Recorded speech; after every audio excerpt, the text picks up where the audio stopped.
How does a normal person become a Buddha, an enlightened one, a fully awakened, wise, and compassionate being, someone who has realized the true meaning of life? This is the central question of Buddhism. In his first teaching after the Enlightenment, the Buddha presented the world with his basic answer, the foundation of his 45 years of teaching. He gave his insight in the framework of what he called the Four Noble Truths. That is, four things which are facts for a noble, or as he defined it, awakened person. The noble truth of suffering was first. The noble truth of the origin of suffering came next. Third and most important, the noble truth of the cessation of suffering. And fourth, the noble truth of the path that leads to the cessation from suffering. In July of 1996, His Holiness the 14th Dalai Lama of Tibet gave 2 days of teachings on the Four Noble Truths at the Barbican Hall in London. It was a historic occasion.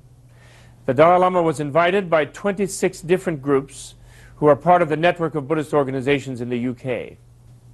They span practically the entire spectrum of Buddhist traditions in the world.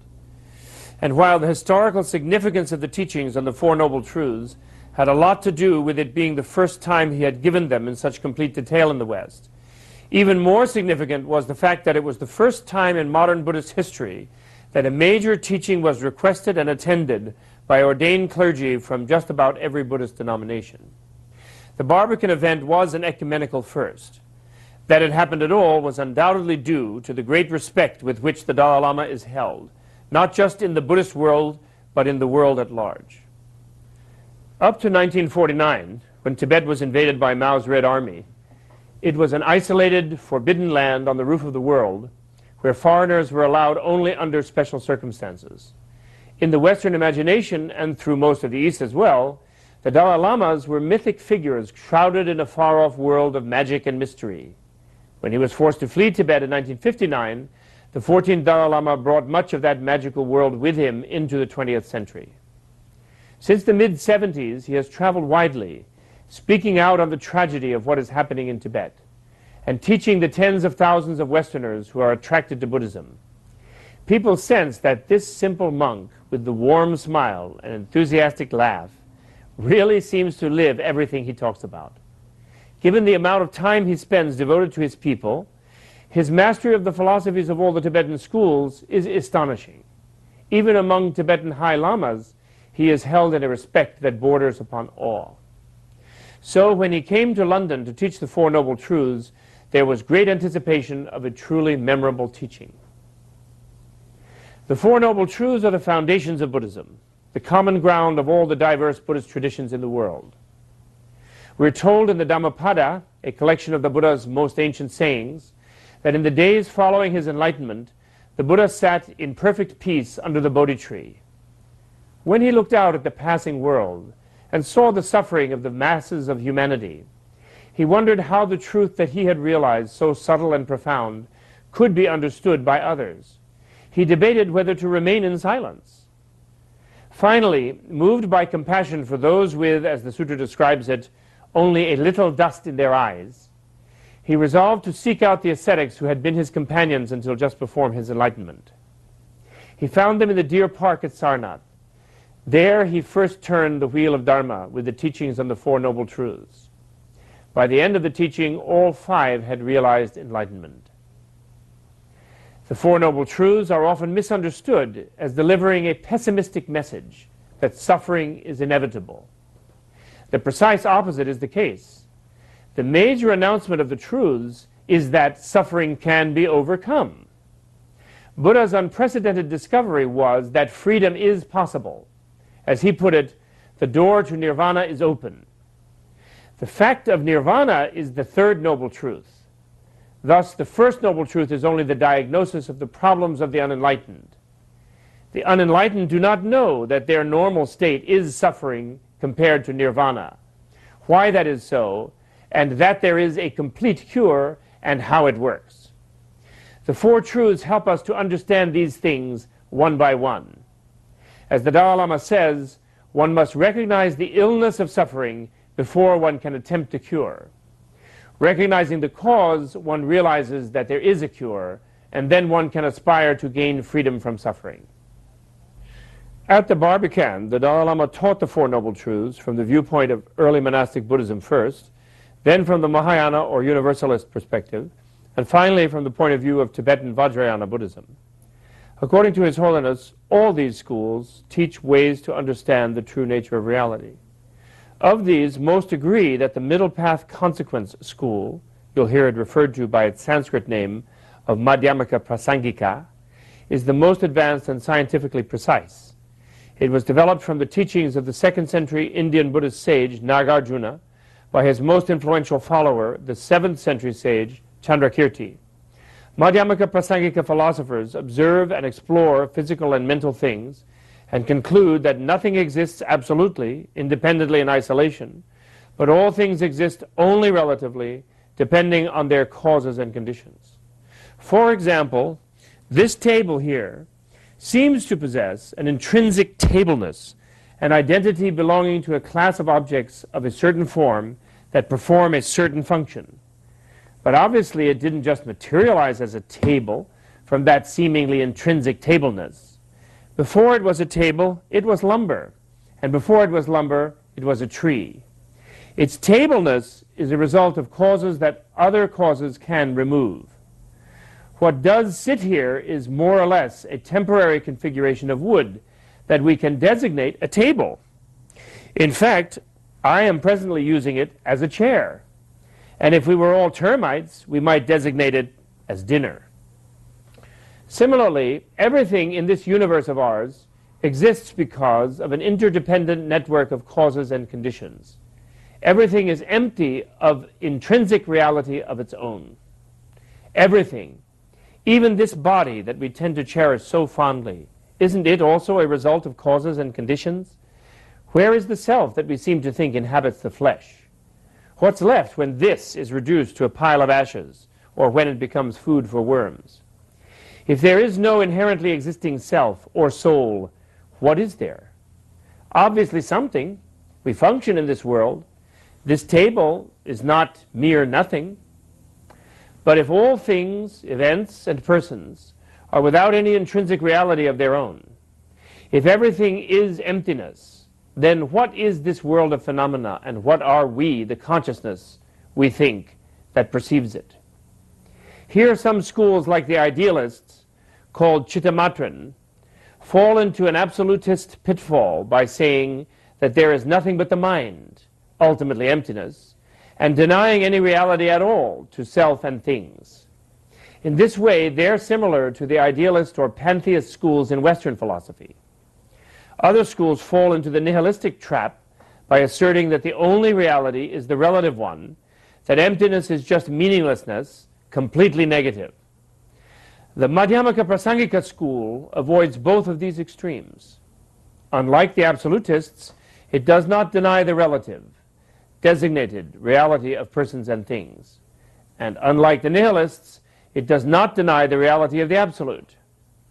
Rather, it comes to the conclusion that the relative can only exist because of the absolute, and the absolute can only exist because of the relative. Or, expressed more poetically, the all is the one, and the one is the all. By correctly deepening our understanding of this emptiness of intrinsic reality of all things, we eventually come to the direct realization of emptiness, which transforms us and gives us the ability to relate to things freely and to beings compassionately. This is our highest possible happiness, nirvana, or enlightenment, the freedom from suffering that is the bottom line of the Buddha's teachings on the Four Noble Truths. According to the magnificent play Sutra, when he was enlightened, the Buddha first said, profound, peaceful, unfabricated, translucent, uncreated. This reality I have found is like the elixir of immortality. If I teach others, they may not understand. Better I stay alone, silent in this lovely forest. Fortunately, after a while, he went out to teach anyway.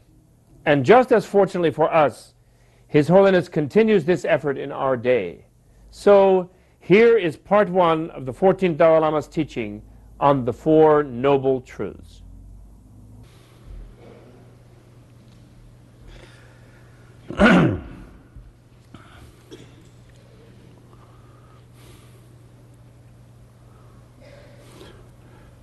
Brothers and sisters,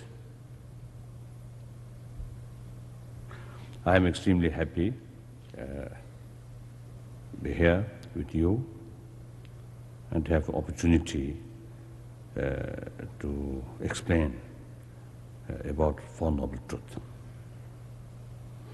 The Four Noble Truths, as you know, the basic Buddhist teaching, the foundation.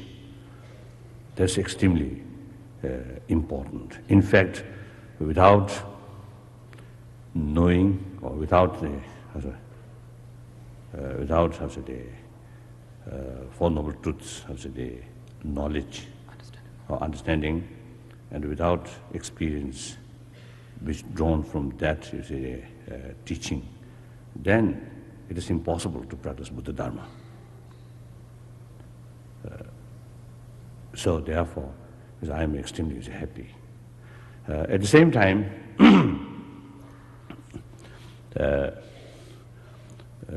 you know, my belief that various different major world religions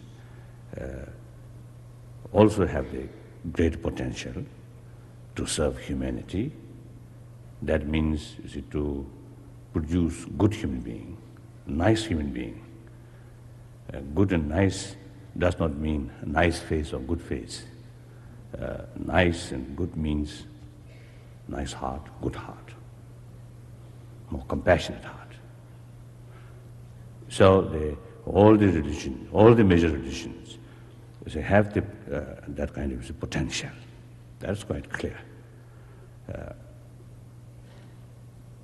So therefore, usually, as I always telling the people, it is better to follow one's own traditional religions.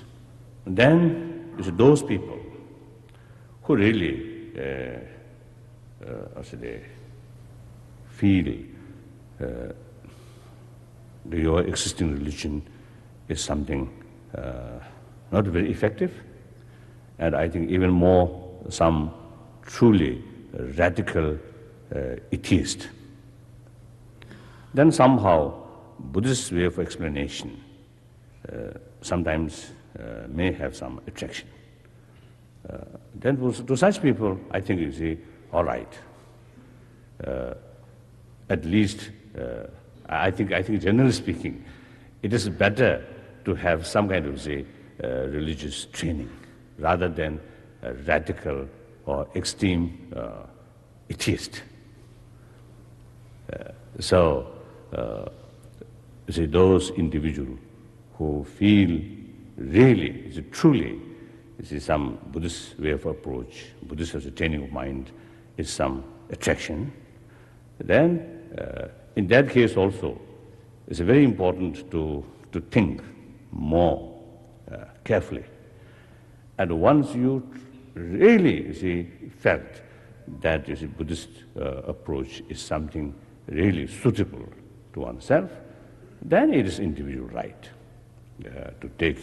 to adopt Buddhism as a personal religion. So this I want to say at the beginning,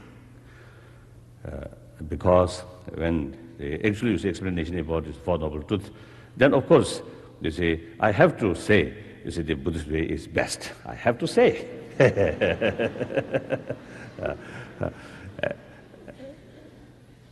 And also, if you ask me what is best religion for you, for me, then my answer, without hesitation, Buddhism is best. But that does not mean Buddhism is best for everyone. Certainly not. Clear. And also, I think I would like to further emphasize, when I say the other religion have this great potential, This not is simply is a polite, right? Out of the politeness or diplomatic way. No. I truly see, firstly, whether we like it or not, the entire humanity cannot be Buddhist. Clear, fact. And similarly, entire humanity cannot be a Christian or cannot be Muslim. Even Buddha's time, even India, Buddha's own country, entire Indian, did not turn into Buddhist. But genuine, you see, warm heart, loving kindness, some kind of very forceful living kindness in their mind. That I noticed. So then, you see, my conclusion is, these various different religions have the potential to produce this good heart. Irrespective of what philosophy, whether it's the philosophy of creator or some other things, that doesn't matter.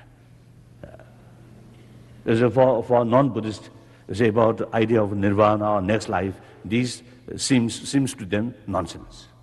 So similarly to Buddhist or creator, these things also sometimes looks nonsense. But doesn't matter, live it with these things.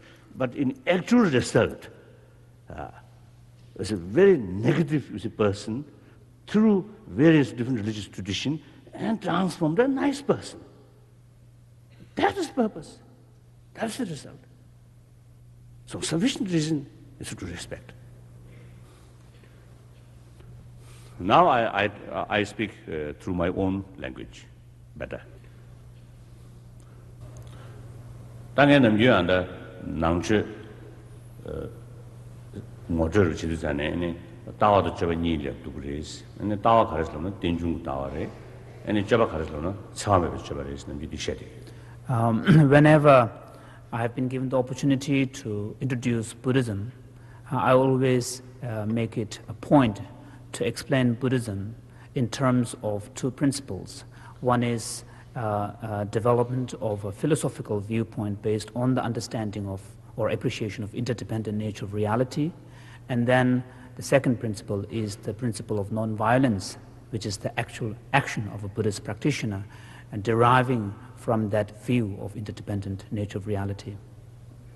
저번 처음에 봤을 때 아들이야 아니 저블라 챤 판다 계시 판다 못나 never much is that. So the meaning of non-harming or non-violent behavior or action or conduct is that if possible, one should help others, and if not, at least one should refrain from harming others. That is the essence of the principle of non-violence, non-violent action. 세상에다 수저대 가는 남주다 최근에 타는 말 샤베이는 깜도도 샘지 세대야디 샘지 세대야디기 샹라 판다야 샹두 쿠르티네 샹라 판다야 지요래 깜드 아니 시간다 깜도다 야쳐부샤디 내다 깜드 예베 젠디기 지금 밑에부터 가르슬라나 랜드기 미기주분 가는 고요래 다디 샹 처음이거든 never miss. So from a technical sort of to explain these principles in the technical Buddhist language, then you can appreciate that in terms of what in Buddhism is called as taking refuge in the three jewels, Triratna, and what is known as the generation of the altruistic mind or enhancement of one's good heart. As it is very evident that the idea of or the practice of generation of the mind entails committing oneself in an activities that are aimed primarily at helping others, and whereas the practice of taking refuge in the three jewels lays the foundation for the individual practitioner to sort of live a way of life within an ethically disciplined lifestyle, which avoids engaging in actions that are harmful to others, thus by living according to the laws of karma or laws of causality. So dinde yindu semji gi nyamne yaw jong ya kyamdru nyamne mena semji nyamne ma yaw ma. So therefore unless the individual practitioner has a good foundational experience or practice of taking refuge in the three jewels, it is not possible to have a high level of realization of bodhicitta or generation of the altruistic mind. Today in this ane ta jamro seadi ane nangba yin de meng sam de jamro che. Therefore, from the Buddhist point of view, the demarcation or the line that distinguishes between a practicing Buddhist and a practicing Buddhist and someone who is not a Buddhist is made on the basis of whether or not the individual has taken refuge in the three jewels. Jamro seadi yinji music zane ji ta jamro tamba lami saru ji jamro shuin sini yinji di shu penjene ni ji nangba chagi so de ke ka mare ko su sem na lo le o Buddha Dharma Sangha ongone rane da gebji resha sambaji sem na lo le ya ko be zeshi bu jung du na na ba cha le ya sem na lo a ko ni na sem jung du na ba ma bi du ya le. So when we talk about taking refuge in the three jewels, we should not have the notion that it involves a ceremony where you take the refuge from a master or something like that, and simply by participating in such a ceremony, you become a Buddhist. That's not the point. The point is, if even without a master, if you, as a result of your own reflection, become fully convinced in the validity of the Buddha, Dharma, and Sangha as the true ultimate object of refuge, and then entrust your spiritual well-being in these objects of refuge. That's the point when you become a Buddhist. You have taken refuge in the three jewels. Whereas if even though you might have participated in a ceremony, but if there is any doubt in your apprehensions, in your mind about the validity of Buddha, Dharma, and Sangha as being ultimate objects of refuge, that very suspicion or doubt sort of rules you out from being a practicing Buddhist.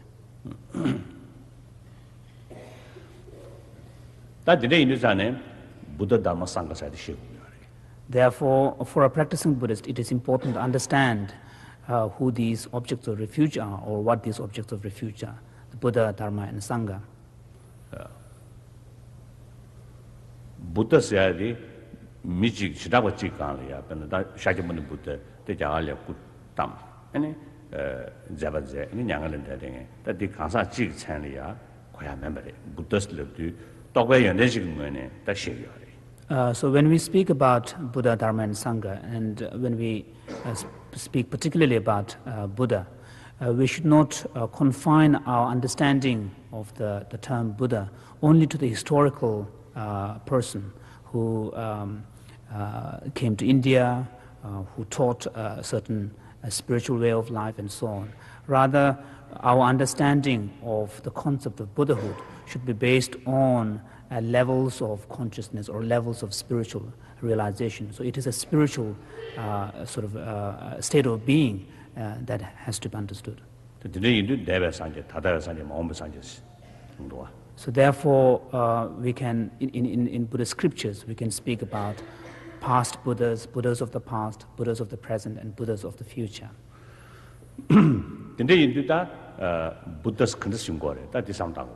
So the question now is to try to develop an understanding. How does a Buddha come into being? How does a fully enlightened being come into being?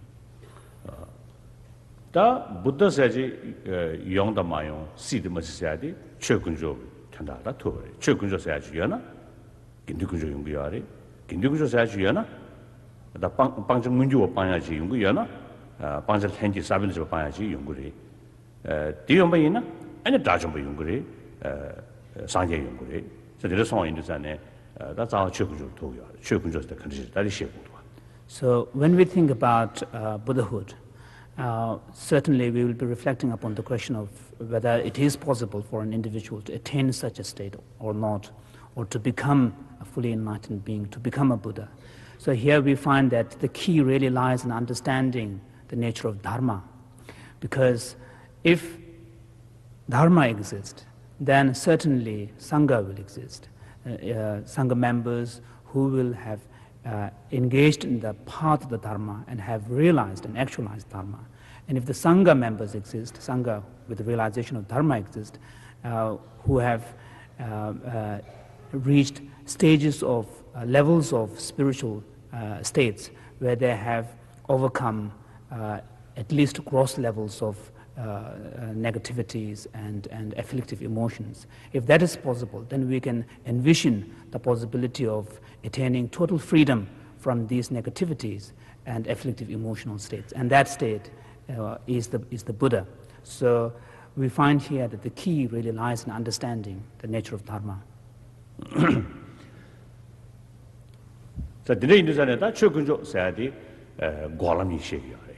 So when we talk about the Dharma jewel, then here, of course, we are talking about the two dimensions or the two aspects of the Dharma.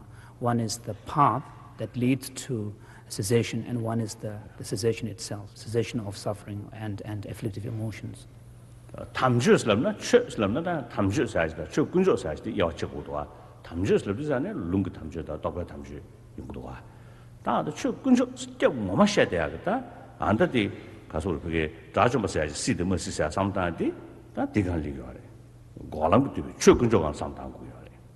when we are talking about Dharma here, I think one has to be able to make a distinction between the usage of Dharma as a kind of a generic term, which covers also the scriptural Dharma as well. And this is the generic term is the sublime Dharma, which refers to the Buddha's teaching as well. Whereas when sort of the Buddha's teaching and the realizations that are based on the practice of this scriptural Dharma. But whereas when we are talking about Dharma within the context of the three jewels, we are talking about the Dharma jewel here. Here, Dharma should be understood in terms of cessation, true cessation, or the paths that lead to that cessation. Because it is only on the basis of understanding the true cessation and the path leading to that cessation, then we can have some concept of arhatship or state of liberation. Today in this anne, has it the tendering doibi, tendering the nalolia, any su tending the Jungtonte, Chetongs. Su Chetonte sang the decision of tongues. Therefore, in one of the sutras, the sutra known as the Pratityasamutpada Sutra, Buddha stated that whoever perceives the interdependent nature of reality, the dependent origination, the principle of dependent origination, sees the Dharma. And whoever sees the Dharma sees the Buddha, or the Tathagata.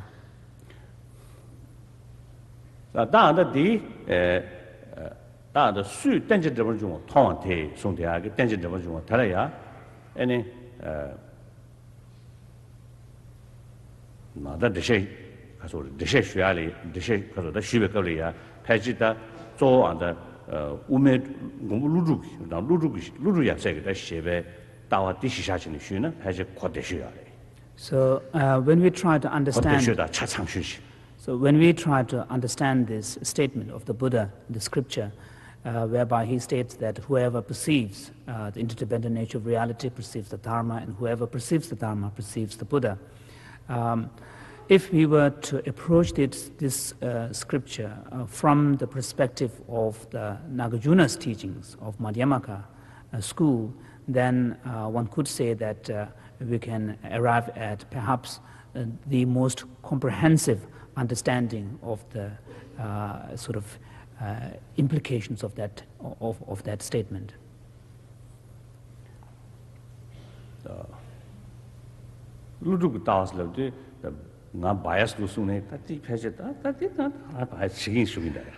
So when it comes to talking about the philosophical viewpoints of Nagarjuna, even if people were to criticize me that I'm perhaps biased towards it, I would certainly accept that criticism.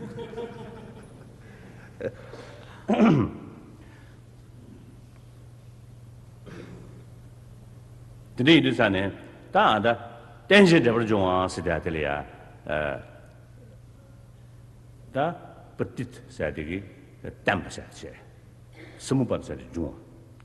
That tension devil Joans. That the tension devil Joan Sidati, Niala, Tum, or the Careslamna, do the Jan Dane, do the Jan Samla Dane Joan. That do you intend to So, when we try to understand this fundamental Buddhist philosophical principle of pratitha samuppada, dependent origination, the understanding of this principle that is common to all Buddhist schools is in terms of causal dependence. Pratit means to depend on, and samupada refers to origination. And the understanding that is common to all the Buddhist schools of thought is to look at this principle in terms of the causal dependence, to appreciate and to understand that all things and events come into being only as a result of interaction of causes and various causes and conditions. That digi implication has lavina. Asolpuge Dushin Cheve Chedi, Tamjalo, Jumabal Chumaris. Any Chebab Royo Montosana on the Cheva Maris, do the gain some the Dane, any Jumaris at the Shigari. The significance of making this statement that all conditioned things come into being purely as a result of causes and conditions is to deny two possibilities. One is the possibility that they can come into being from nowhere with no causes and conditions, causelessly. So that is one possibility that is being negated. And the second possibility that is being negated is that perhaps these things can come into being as a result of a transcendent sort of designer or a creator.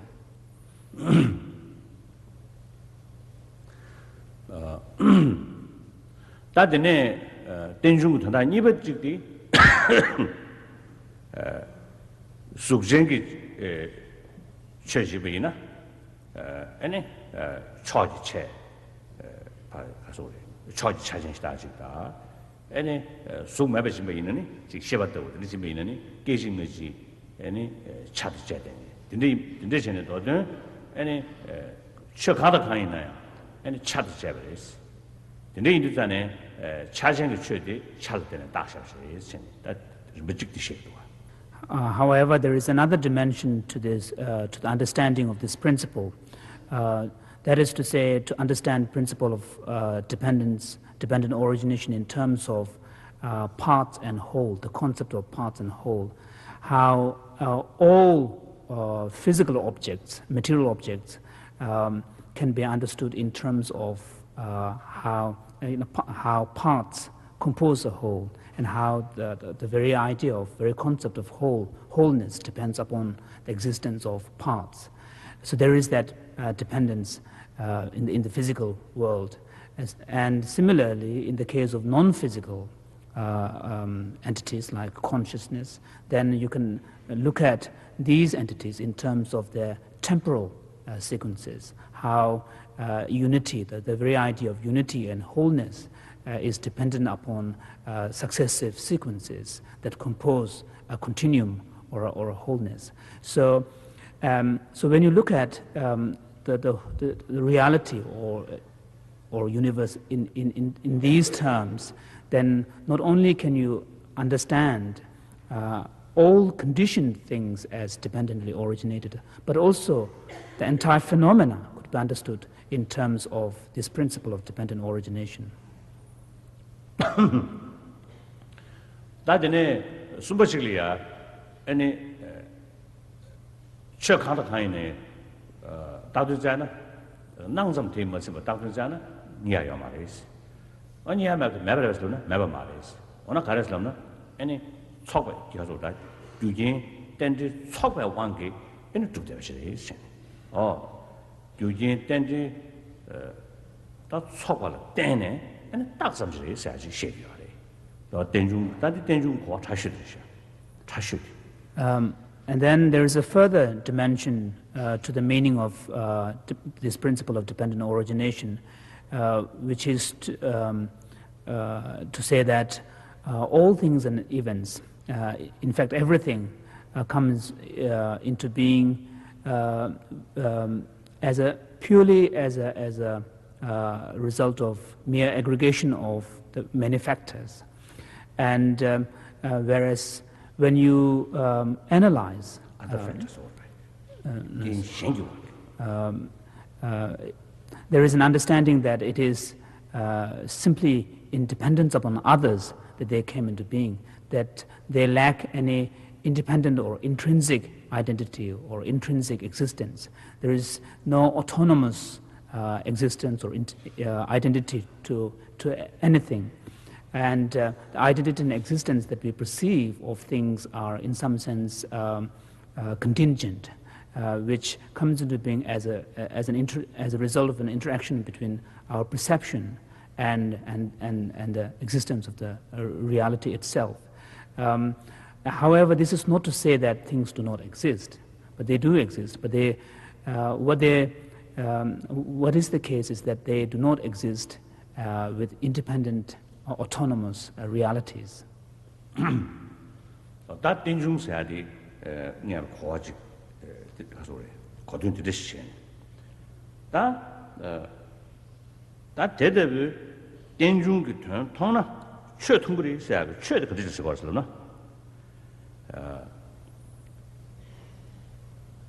That sure, the Mangu Shaman or something, Mangu Juman or something. Do you some la tenera? Do you some la tene? Chue, dangerous Tona? Any Didu, that kind of Didu penny you think, any penny you think, dear, do you get any you have shining? Any Dune, that got a Didu. Didu Yongayagi, that Tapsi Chiatalia, Didu, the Dunemayoya, that Daoyagi, Tapsi Chiati, any Dujan Den in Rokoyagi, Tindegi, that legend take church to of a legend take church, tell them to Ashtoa. So, corresponding to these three different sort of dimensions or three different levels of meaning of the principle of dependent origination, one can also read three different meanings into this concept of dharma, because referring back to the statement again, to say that seeing dependent origination leads to the seeing of the dharma. So here, if we were to relate to the first level of meaning of dependent origination, which is in terms of causal dependence, by developing a deep understanding of interdependent nature of reality in terms of causal dependence, then one will be able to appreciate the workings of the karma, the karmic law, how experiences of pain and suffering comes into being as a result of negative actions and negative thoughts and behavior. Similarly, how sort of desirable experiences such as happiness and joy come into being as a result of causes and conditions that are that corresponds to that, such as positive actions and positive emotions and thoughts. So, by understanding the principle of dependent origination in causal terms, one will be able to develop a deep understanding of the law of karma.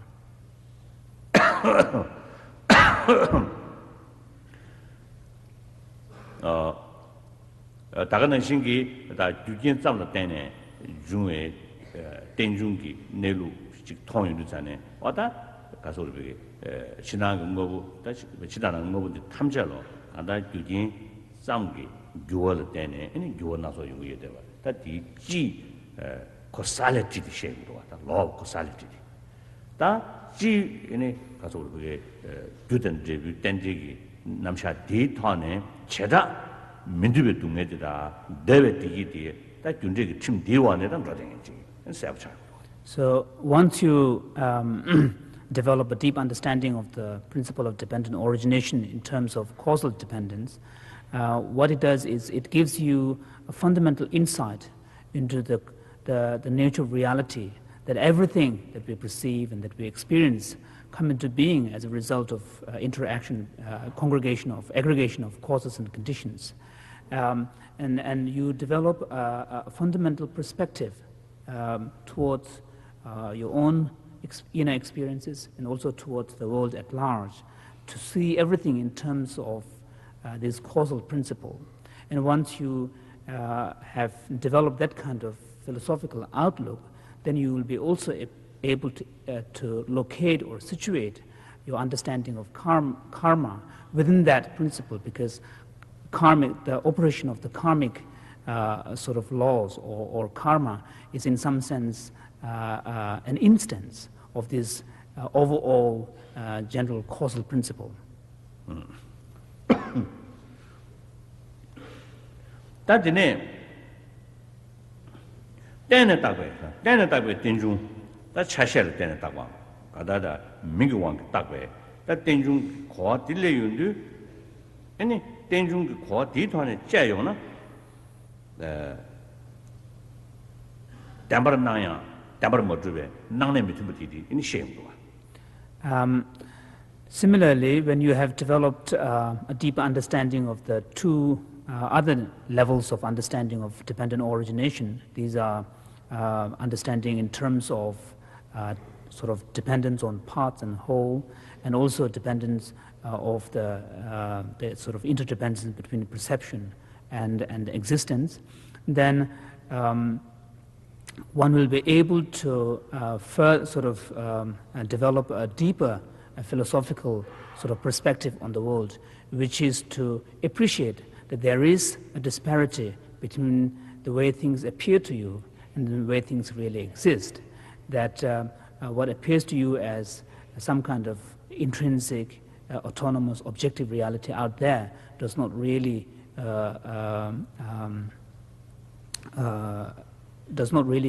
fit the actual nature of reality.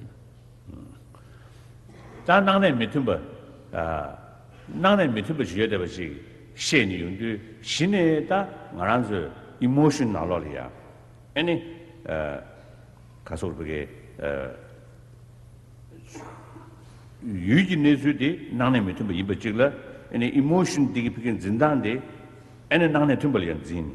The Negatoneta, Gian Chayong Chigi, Takadachi, Numo Nangi, Numo Tao Tao, in Shineji, Chinchlo, Loy, Shepiachi, Yonsari. So once we are able to develop this perspective, this understanding that there is a disparity, a fundamental gap or a disparity between the way things appear to us and the way things really exist. Once you appreciate that gap between appearance and reality, then you will gain a sort of a certain insight into the workings of your own emotion and your reactive sort of emotion towards events and objects. You will gain an insight that underlying our strong emotional responses or reactions to situations or events, we see that there is an assumption of some kind of independently existing kind of abiding object, some kind of objective reality out there. So the negative any loy kasurge lochrawa gashegi any pigeta shenyu medeba shenyu medeba shetia jikche chajine ada tene takwa imbe kwa di thane any 모니 기도에 땅에 에네 동일이야 지금 예바로 직도서 니요이나 딩이 숨디고 타네 봐 수족이 다 로이 남장 에네 가서다 로이 남장 다 잡면에 나로네 에네 어찌 가다 친실로가 로 신유 사신소래 친실로 도되니 신유 매등에 딘데기 로이 직시게 되게 직 셰트야 직체. So once you are able to develop this understanding and appreciation of this fundamental sort of disparity between appearance and reality, and then, as I mentioned before, you will be able to understand that underlying many of our strong emotions, emotional responses towards events and situations, there is an assumption of some kind of existence of an independently existing reality out there. And this will give you an insight into sort of various functions of the mind and the different types of conscious sort of levels of consciousness that exist within you, and also to understand that certain types of cognitive events or mental states or emotional states, although they may seem so real and the objects appear to them so vivid, but in reality they are mere illusions. And that's the mistake.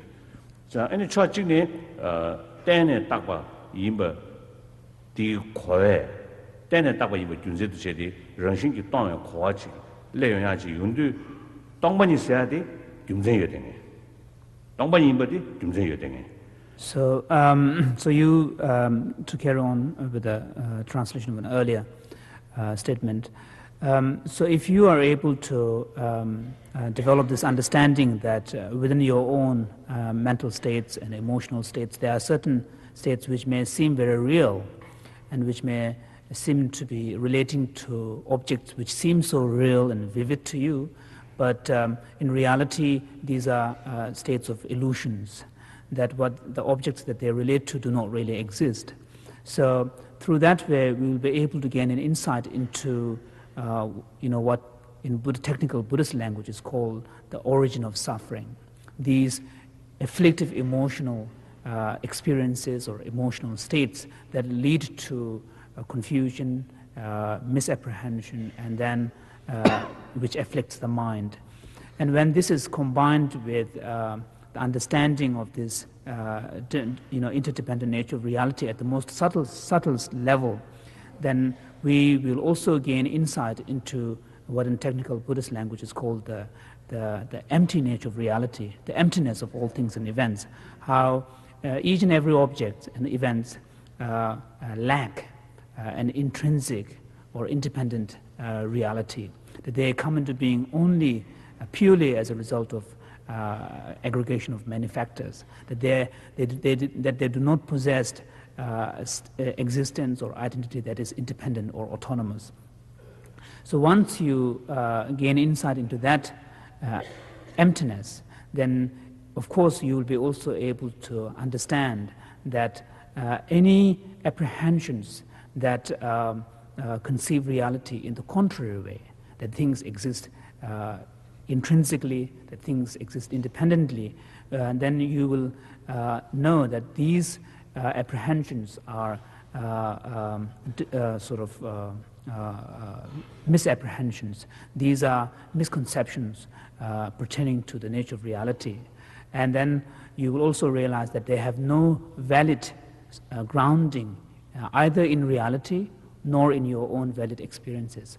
Whereas the empty nature of reality has a valid grounding both in reason and also in your own experience. Through that way, you will be able to understand, appreciate the possibility of arriving at a state of knowledge where you can conceive the possibility of eliminating that misapprehension completely, and that is the state of cessation. So the point is that by developing a deep profound understanding of the principle of dependent origination, you can understand both the truth about the origin of suffering and also subtle suffering, subtle origins of the suffering, and also the truth of cessation. So this is the meaning of the statement that by understanding or by seeing dependent origination, you see the Dharma. Yes. So through this way, you can see the truth of the cessation and the path that leads to that cessation.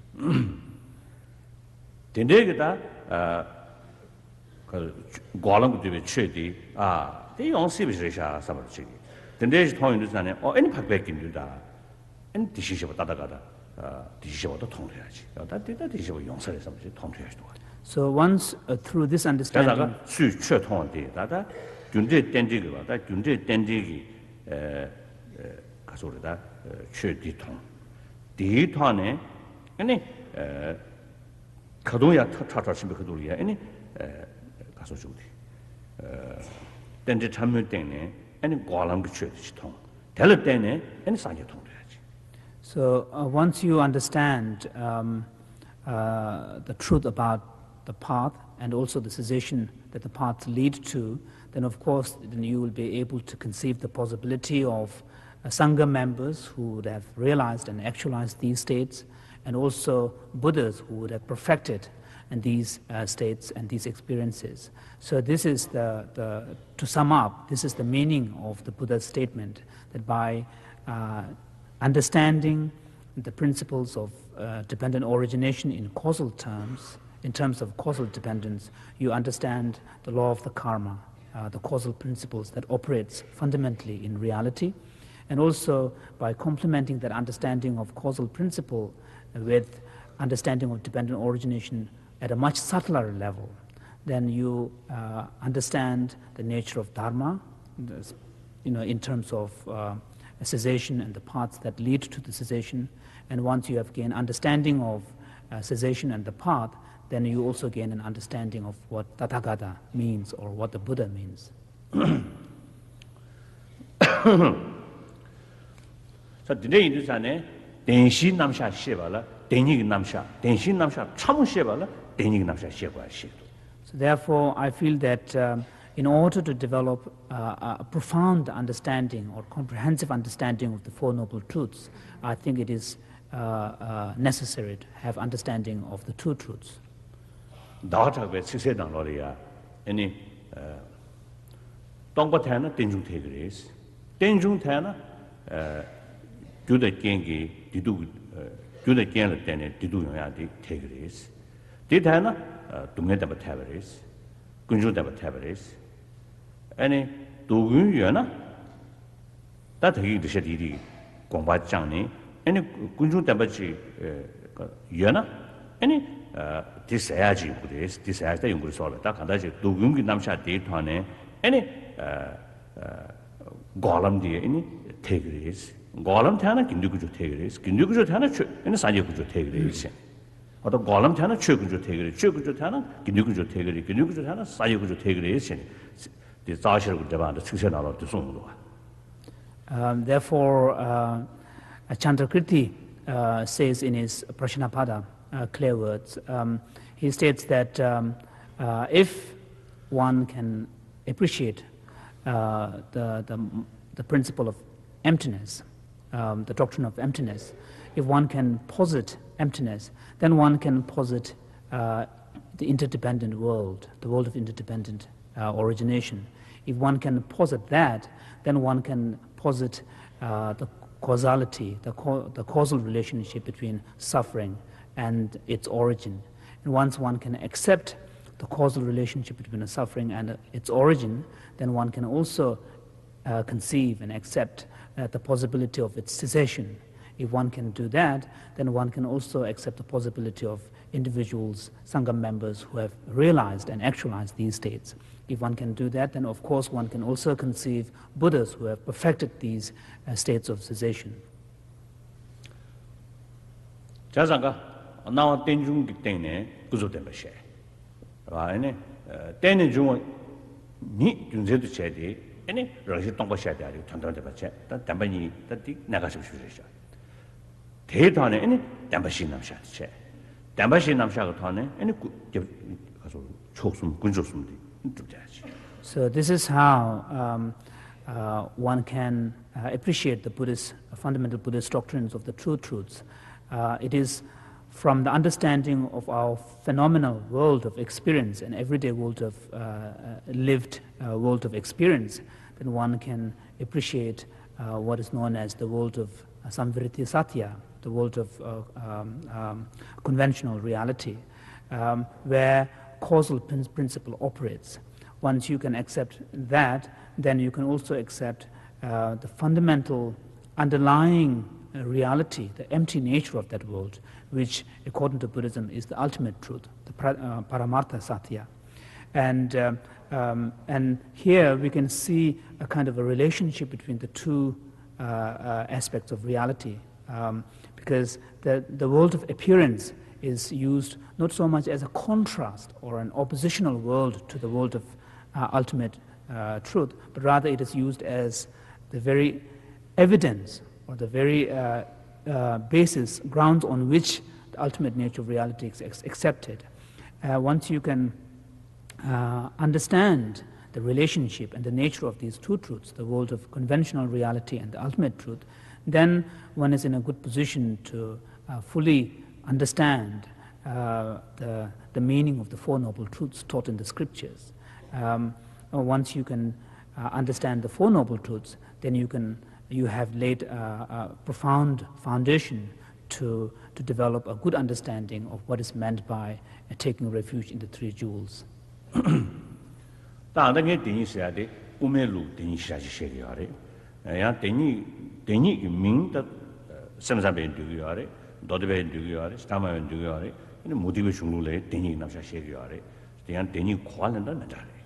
So when I speak about two truths, you must keep in mind that I'm speaking from the perspectives of the Madhyamaka school, the middle way school of Buddhism. Of course, the very term two truths is used is not something that is confined to this school alone. You can find the concept of two truths in other Buddhist schools of thought, such as Vaibhashika, Swatrantika, and Chittamatra as well. And also we can find this concept of two truths in non-Buddhist philosophical schools as well. 다 덴바시드 그래서나 덴바시스 가디 덴바시 영야데 가래스나 나란조 동네 민들보다 대원 대바지 롤 현지리 예버체 롤 현지리 예버디 중전대 버체 동네에서 해야지 민들버리 동네에서 해야지 매번 쏘고요 쏘야고 도다요 대화서 해야지 누구요 뒤두야 도다요 저상아 중전대배 다 대배 대화다 민들베 동네에서 해야지 니 예버 인도산에 Now the question is, why Four Noble Truths? Why do they exist? And why did the Buddha teach the Four Noble Truths? And now here we must relate that to our own experience as an individual human being.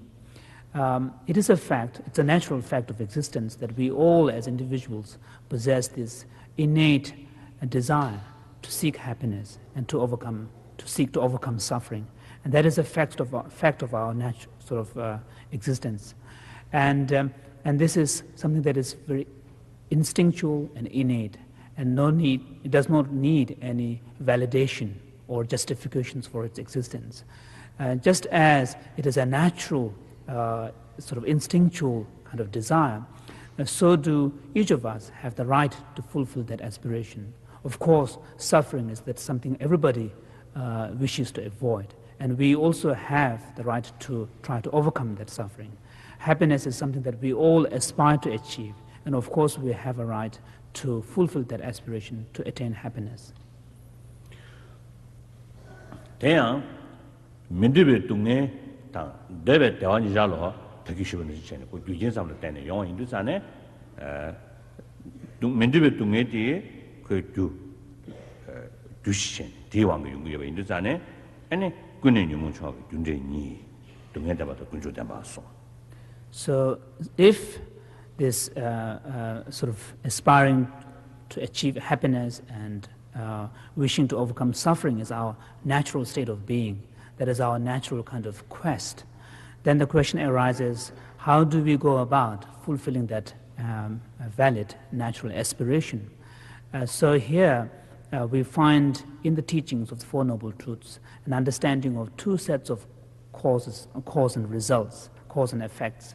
On the one hand, you have suffering, which is what we all try to avoid. And suffering comes into being from nowhere, but as a result of causes its own causes and conditions. And similarly, you have happiness on the other side. And cessation can be seen as the highest form of happiness. Now, here, when we talk about happiness, we should not confine our understanding purely only to the level of feeling states. Certainly, cessation is not a state of feeling, but one could say that the cessation is the highest culmination or highest form of happiness, because it is a true state of freedom from suffering.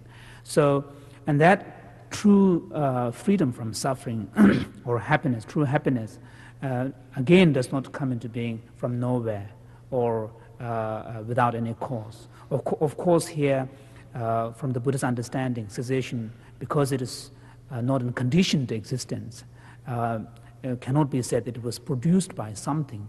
But of course, actualization or attainment of that cessation depends on the path. It depends on an individual's effort.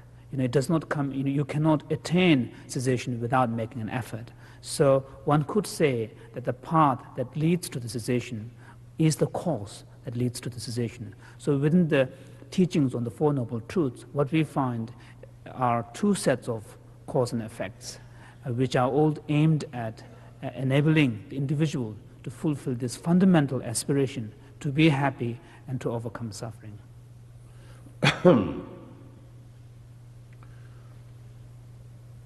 나 담바시 구름디 아니 균제 중릉기 구름디 매버체 이 냠랭기 아니 나 냠뇨께당기 난갈 때는 구름디 송인체 동네 군중 고과 람스 담바시.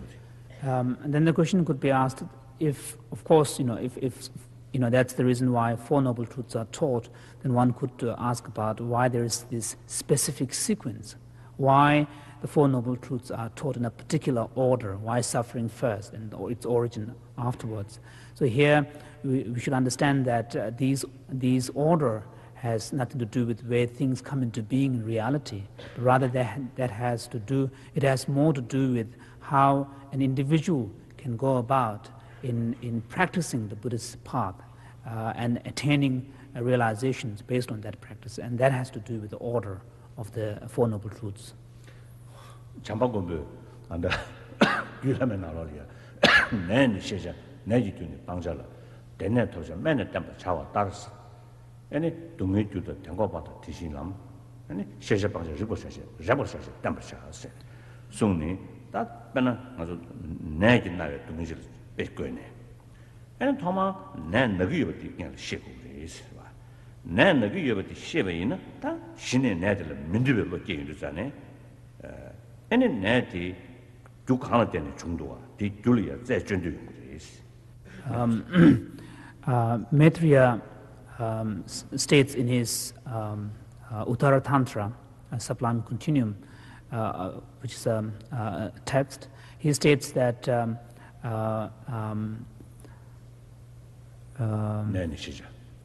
he states that one must recognize that one is suffering. So the illness has to be first recognized, and then the causes of illness to be avoided, and the state of sort of cure must be sought, and then the medicine that would lead to that cure is something that one must take or adopt. Similarly, suffering is something that one must recognize, and the origin of the suffering is something that one must abandon. And the cessation of suffering and its origin is something that one must aspire to actualize. And then the paths that would lead to to that cessation must be realized. So what this points to is that here the analogy that is used to explain the way in which realizations based on the Four Noble Truths could be attained, the analogy used here is the example of a sick person. In order for that sick person to get well, the first step is that the sick person must know that he or she is sick or he or she is ill. But without that, the desire to become well or cured from that sickness would not arise. And once you have that recognition, awareness that you are sick, then of course you will try to find out what led to it, what were the conditions that led to it, and what makes you even more sick. Once you have recognized that, then you will also gain a sort of an understanding whether it could be cured or not, and then you will have a sort of a wish to be free from that illness. Once you have that wish, then you will apply all the medication.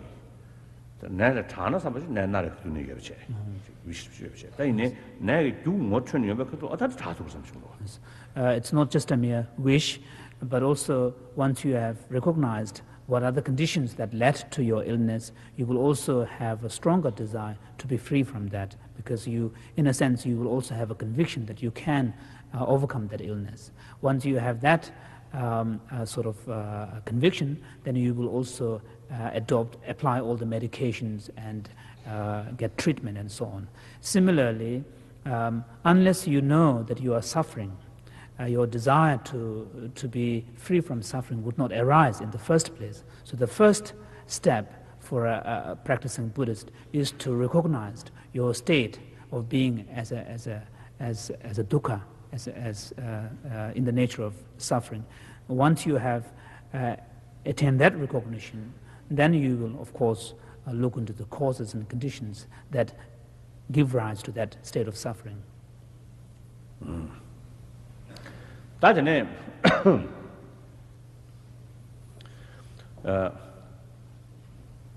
자든데 인도 동네에 타르에 다 땐도 대화지 그게 가서라 다 땐도 대화 대당 대두지 다 터블럼지 예바 인도산에 아니 수족이 민주비 동네 삼야디 다 중전된 말이에요. It's very important to understand the context of the Buddhist emphasis on developing this profound recognition of being in the state of suffering or dukkha. Otherwise, there is a danger of misunderstanding the Buddhist spiritual kind of approach, outlook, and thinking that Buddhism demands a lot of morbid thinking. Being sort of pessimistic and thinking only about suffering. The reason why Buddha emphasized so much on developing a profound insight into the nature of suffering is because there is an alternative, there is a way out, there is a possibility of a freedom from that suffering. That's why the recognition or realization of the nature of suffering becomes very important, because the stronger or more deep your insight into the state of suffering is, the stronger the force of your aspiration to gain freedom from that would become. So it is important to understand that this emphasis on the nature of suffering and the Buddhist spiritual path is within the context of a wider perspective, where there is an appreciation that there is a way out, that there is a possibility of a freedom from that suffering. Otherwise, if there is no possibility of a freedom from suffering, if there is no concept of a liberation from suffering, then it is totally pointless to spend so much time reflecting on suffering. It would be just useless.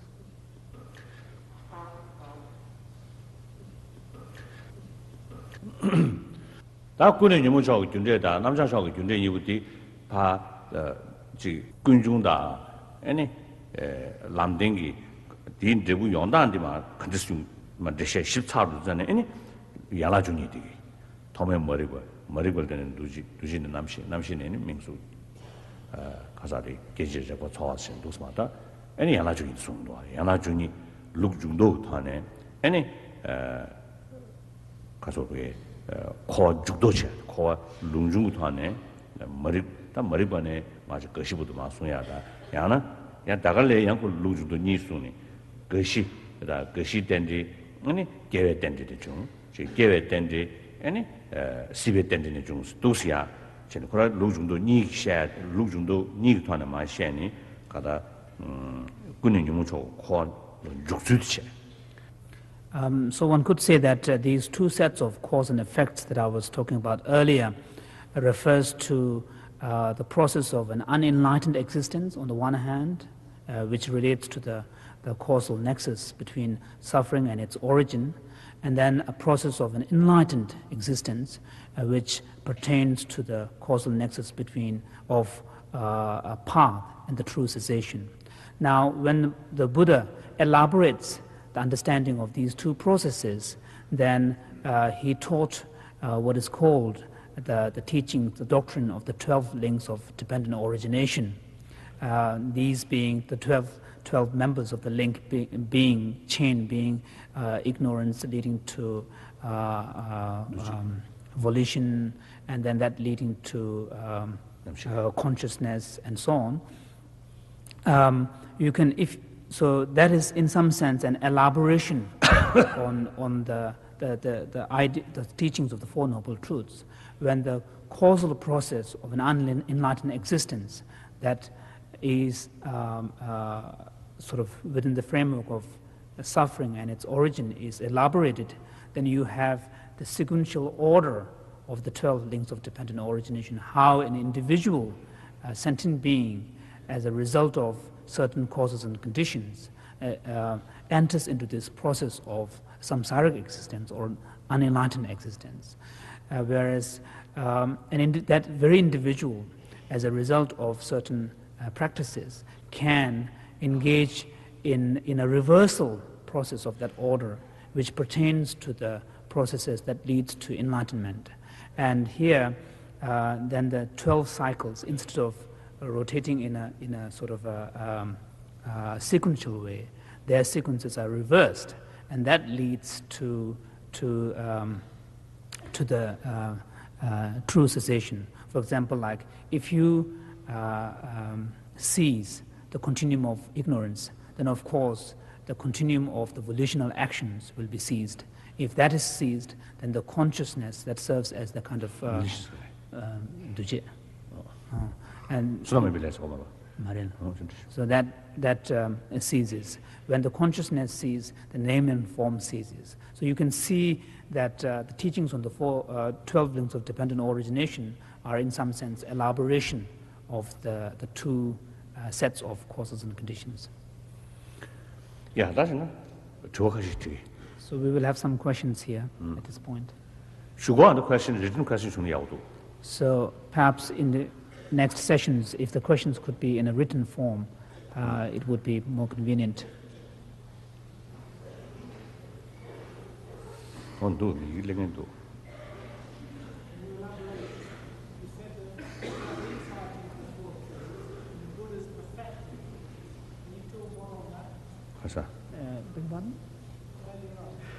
The question was that His Holiness spoke about individuals gaining the practice, sort of individual practitioners gaining insight into the Four Noble Truths, and then spoke about Buddha having perfected these insights. So the question was, what is the difference between individuals gaining insights and Buddha's perfection of these insights?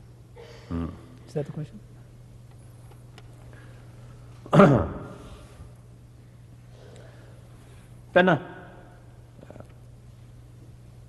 Midagwa, double Lord Chashana. Toma Bana, Dengzin She. Dengzin Day, any that Tendu, she did Riba Jenny, Papa Jenny, any touching zingy, Lord Doddy, any Tazum knowledge. To give an example of, say, gaining insight into the subtle impermanence that the momentary nature of all things and events. For an individual who, at the initial point, may have an understanding of things as being permanent, at the initial stage, that sort of grasping at permanence of things could be quite strong and intense.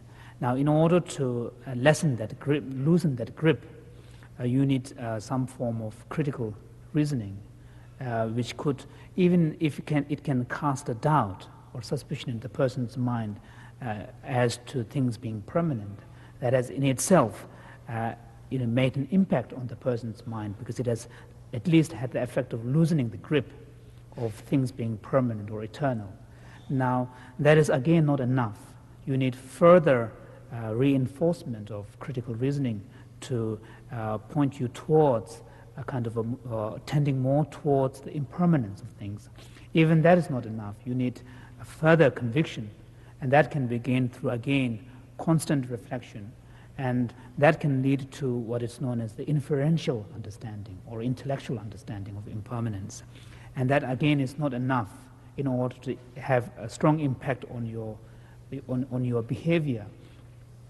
You have to gain direct insight or intuitive experience of the impermanence of things.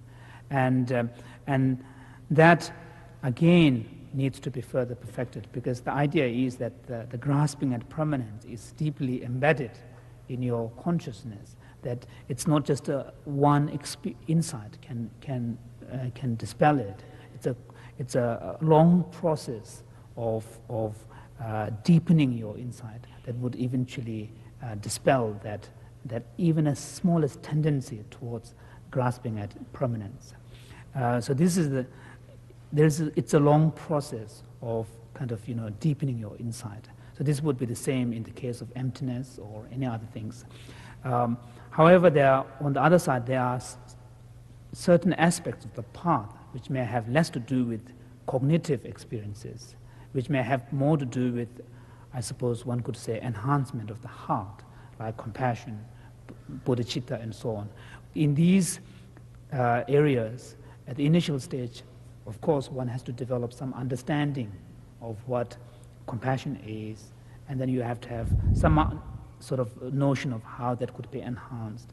And then as a result of your practice, you may gain at the initial stage some kind of simulated experience of these. When you sit down and think, you may feel you're compassionate, but that compassionate may not be long-lasting, that may not be pervasive, that may not permeate your very being. So what is needed is a further deepening of that experience, so that your compassion becomes spontaneous. It is not dependent upon a sort of intellectual simulation. Rather, it would be a truly spontaneous, responsive to sort of occasions that would demand that response. And through that, again, that experience of compassion could be further deepened, and it becomes universal. So there is, again, a different aspect of the path. So it's again here, there's a long process. Any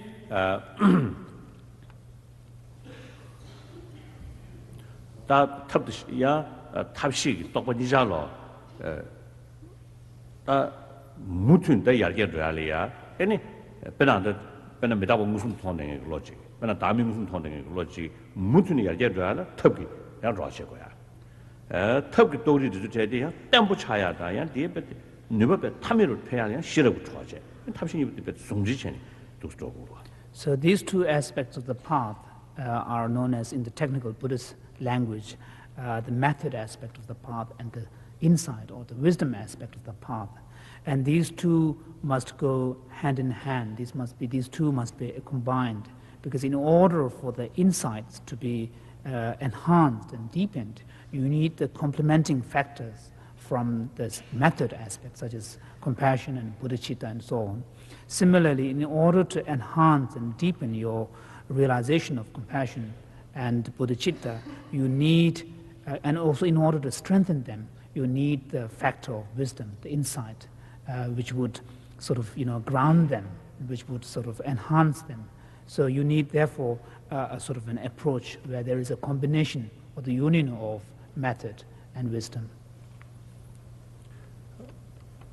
다야 델레이 캠에로 가수래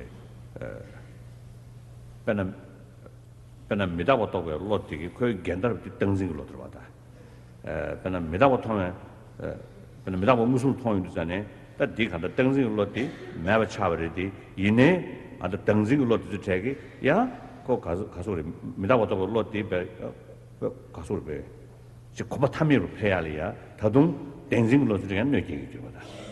So similarly, in the case of, say, insight into impermanence, although that very insight would enable the individual to overcome graspings at permanence, but that does not mean to say that that path alone would lead to total liberation, because there are many other fetters of mind that constricts the mind, such as grasping at liberation. No. 미다고 통에 로 코라 그냥 가서 다시 고바 탐미로 야라.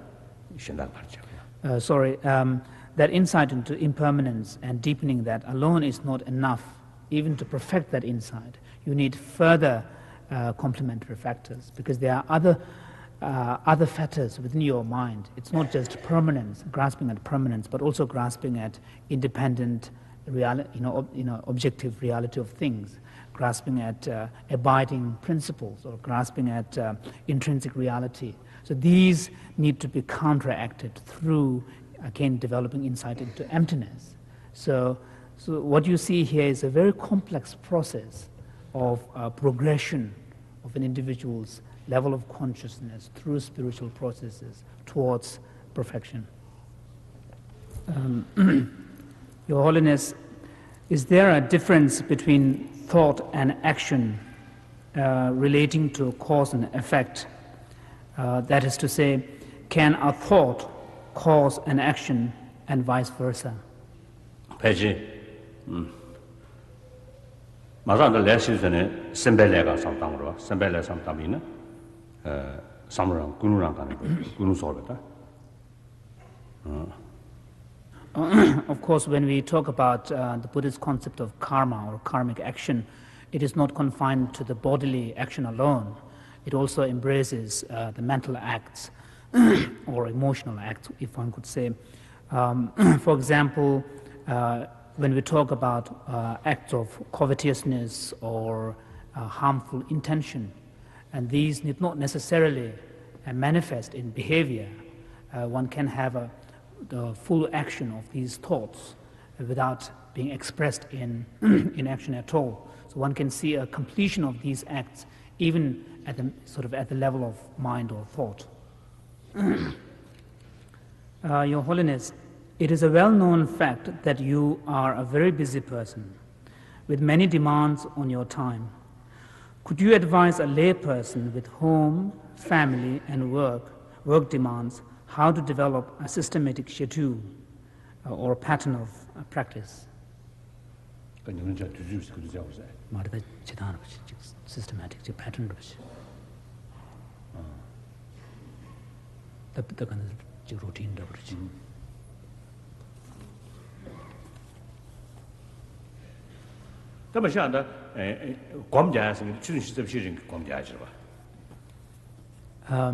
Generally speaking, we must know that when we talk about practicing the Dharma or doing, meditating on the Dharma, we must know that it is something that needs to be done 24 hours of the day.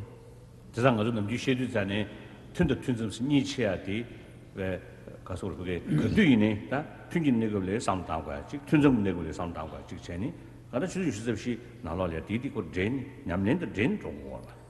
that's why in the traditional Buddhist explanation, we make a distinction between actual meditation sessions and post-meditational periods. The idea being that both while you are in the meditative session and also when you are out of it, you should be fully within the realm of practice.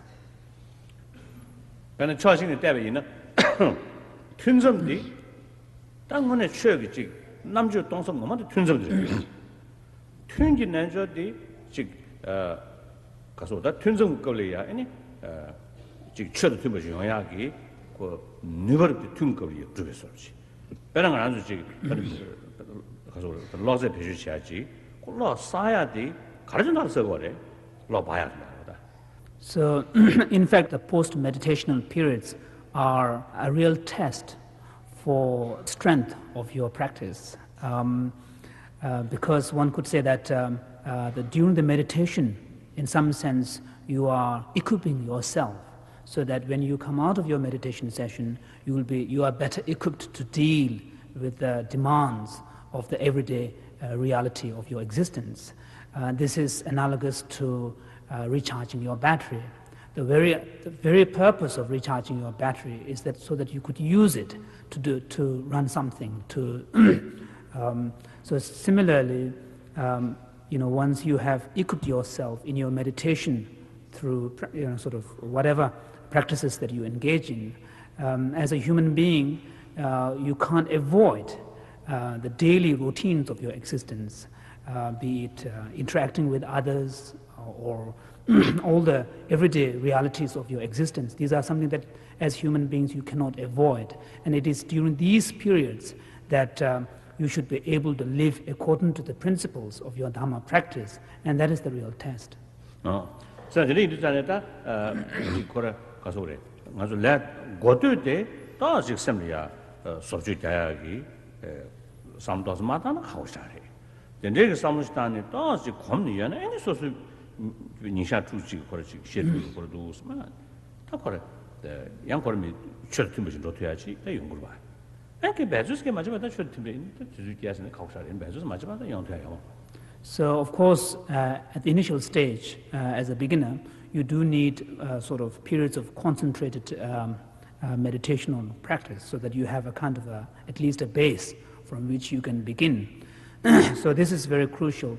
And then once you have established that kind of base, then of course you will be able to then adopt a way of life where your daily activities, everyday activities of your life could be at least be made to accord with the principles of the Dharma. So what it does point to is the importance of making an effort. So without effort, there is no way that we can integrate the principles of Dharma in one's life.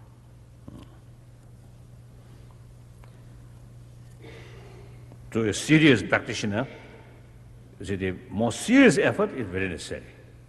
Without that, just a short prayer and some chanting and some recitation with mala, that's not sufficient. I can't change your mind. Our negative emotion is, I think, so powerful. So in order to challenge that, we need, I think, the constant effort. Through that way, yes, definitely we can change. But usually I responded to my Western friends, their question or their request, the quickest and easiest and most effective. Then perhaps another question, cheapest.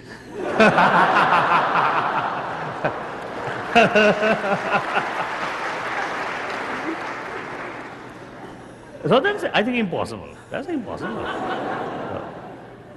I think that is, I usually feel that is a sign of failure.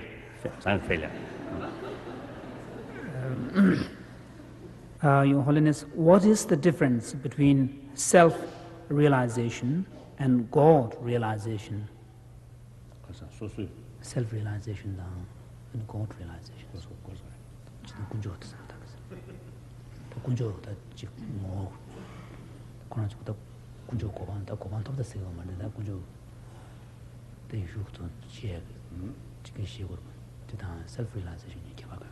I don't know.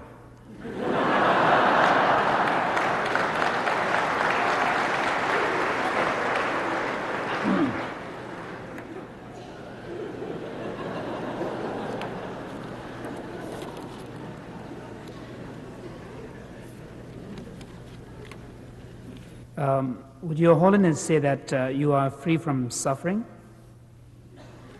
Military. No. Oh, certainly not.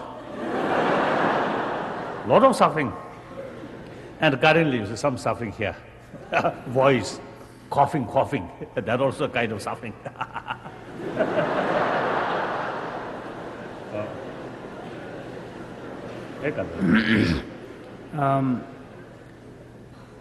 Can you talk a little on the nature and structure of pure consciousness?